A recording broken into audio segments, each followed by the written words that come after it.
Hey guys, it's Alex C. I hope you're doing fantastic. So today I wanted to talk to you about confidence. And I have actually just written an article with 5 tips on greater confidence. And so I'm doing this little live to kind of talk to you about the topic a little bit before you choose to dive into that. And also to add a bit of context, I guess.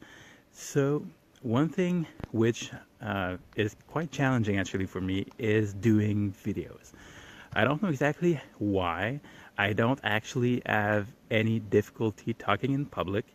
Obviously, I'm doing it right now. I don't feel bad about being on camera either.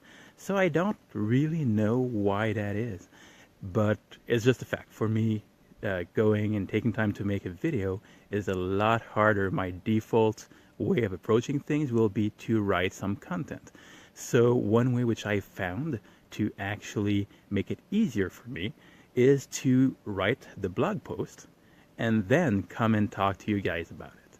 See, I think that my challenge with the video format is that I'm kind of afraid that even though I know what I want to talk about, once I get on camera, I'll suddenly won't remember exactly what I wanted to say or something like that, right? So that's my fear about it, and it's entirely irrational because, I mean, these are topics that I cover all the time, which I know, very well what I want to talk about. So there's no reason for me to fear that. But just like most irrational fears, it's something I need to get over. So there, I got a tip or a trick, should I say, for myself to be able to make it easier. I go and write that, and since I've spent so much time thinking about it and writing it, then by the time I get to do the live, I know that I won't have forgotten everything. It just increases my confidence.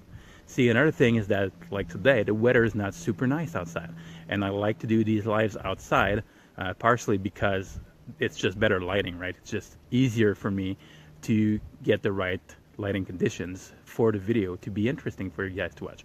So I could easily have looked outside today and said, you know what, the weather ain't that good. It's not really the right time.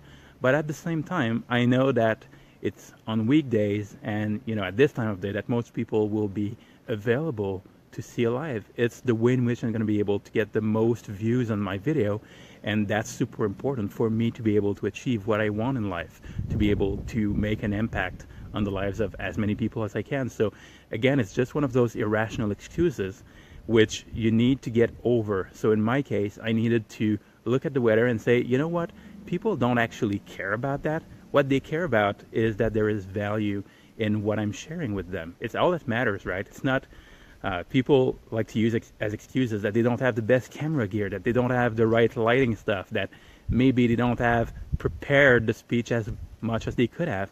But that doesn't actually matter. People who watch your stuff, they do it because they feel that they can relate to you, and because what you talk about actually adds value to them. So that's all that matters, right? So whenever something like that comes to mind, just make sure that you're able to get over it.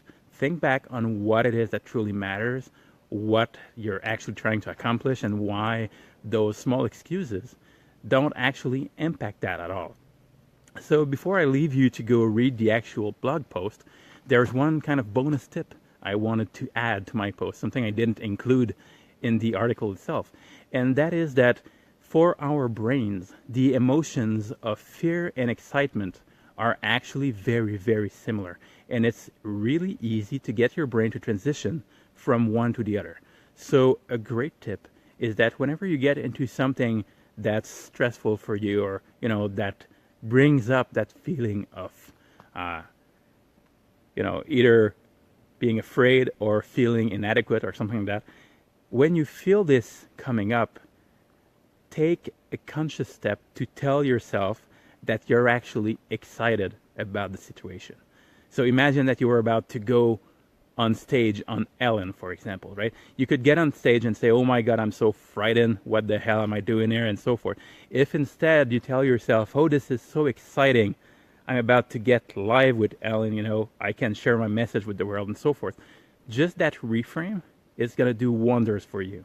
So that's just that one bonus 6th tip on my article with 5 tips on increasing your self-confidence.